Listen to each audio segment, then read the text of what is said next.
at 11 a.m. Eastern time. And all that stuff, Slacks will send all that information out to you. We travel tomorrow, and then we'll be with you guys on Friday. So we'll raise hands for Phil. Any questions?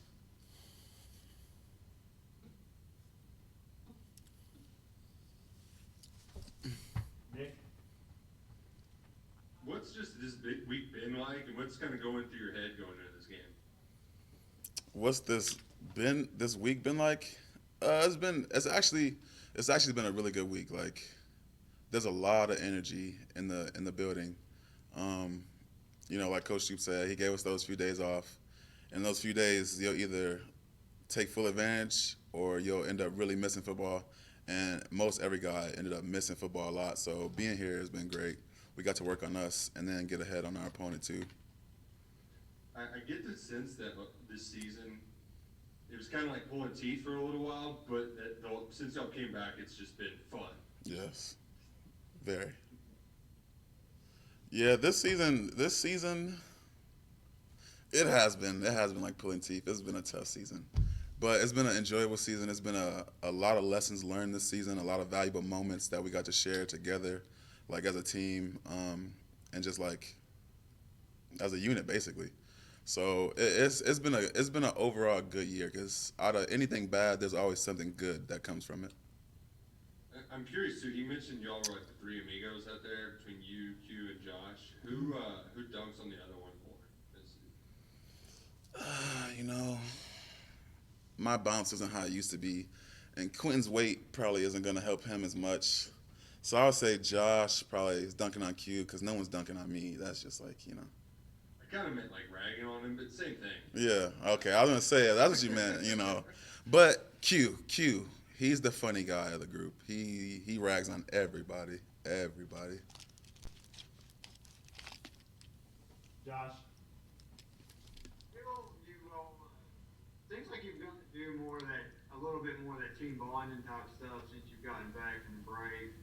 And I know throughout the season that was something everybody talked about, lacking. I mean, are you noticing that you're just making a difference just as far as the energy, here preparing for this game, maybe compared to the season? Most definitely. This game is supposed to be fun. It's not all business until we get on that plane, and then there are an hour or two before kickoff. That's when it really sets in. But this is supposed to be fun. And we got to bond a lot. Going to Malibu Jacks, going to Malone's. That was all nice, and that we really appreciate that because the coaches didn't have to do that, but they did it for us. So that was cool. Larry? Phil, just wonder overall how proud you are of yourself for everything you've been able to accomplish and overcome here at Kentucky during your time. To be honest, I usually don't speak on it much, but I would say I'm very proud of myself, and to hear my family and even the coaches tell me how proud they are of me because when I first got here, I was a JUCO guy, and I ended up in JUCO because I wasn't, the most mature guy, and even when I first got here, coming from a college with two gas stations and 1,000 people in the entire town to coming to the University of Kentucky, it was like, ooh, look at this, look at that, let's go here, and the growth that I've made, cutting out the partying, the girls, and actually just focusing on what I wanted to focus on and where I wanted to be, that was tremendous.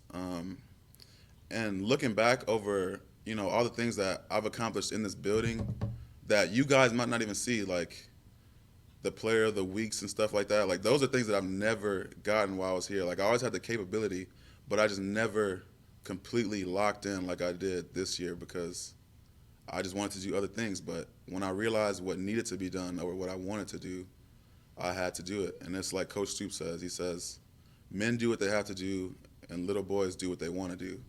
And it's easy to get under the blanket and curl up when it gets tough, or you can go out and do it.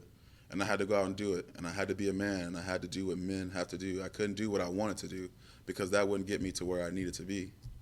So I'm extremely, prideful in what I've had to do, what I've had to overcome, the injuries and everything else, and just locking in. So I'm very proud. Is there any one person that think has been the biggest influence on helping you make that transition, or is this just all on you?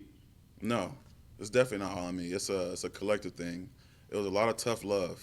That's what I'll say. It was a lot of tough love.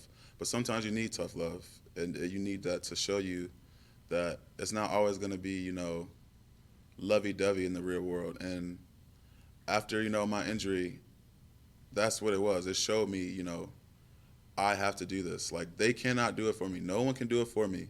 You have to do it yourself.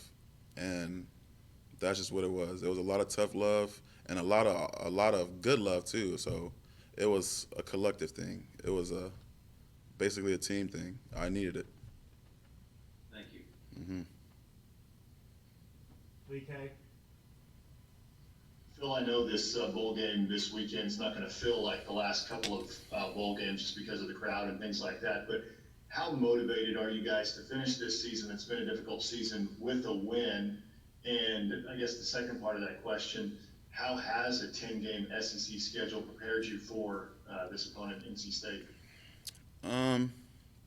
Yeah, when you play a all SEC schedule, playing somebody else probably won't seem as big of a deal, but it is because they're a really good team, and we're extremely excited to get down there, and compete with some other guys, because, like I said, an SEC schedule is extremely difficult, and it's a chance to go and play another conference to see, how they play ball, how aggressive, how physical, how violent they are, because that's when I go out to play, I'm coming to bring violence and physicality. Like, I'm trying to hurt the guy in front of me.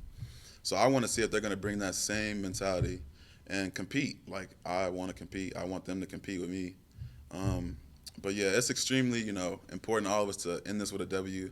The older guys, this will be our third ring, so we want to end this with a W, so we can be 3 ringing it. That'll be, nice. All right, anybody else? Josh? Kind of bringing that up, you guys haven't been, you think, how much of the help having been through some bowl experiences, so even though, this isn't, it's more like a regular road game than it is a bowl, just having that, being able to kind of remember and talk about those old, because a lot of the guys that are playing, you're guys who've been in those games too, and just kind of reminiscing about those experiences while you're preparing for this one to, kind of help, get the spirits up and the juices going. Okay. You might have to re-ask that question because I didn't completely understand what you were asking me.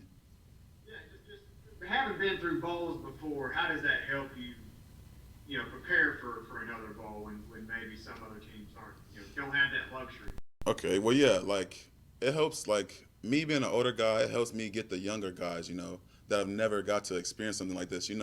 They understand that it's a business trip, but they also understand it as, it's vacation time. It's time to go have fun for the work that we put in all year long. So it's very exciting. Yeah, it's I don't know. Yeah, it's just exciting. I can't explain it to you. It's lovely being able to say that I've been to as many bowls as I have, especially coming from JUCO.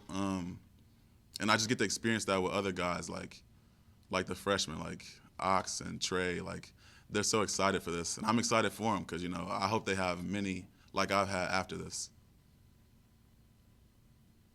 All right, everybody good? All right, appreciate it. Thanks, Phil. Thank you.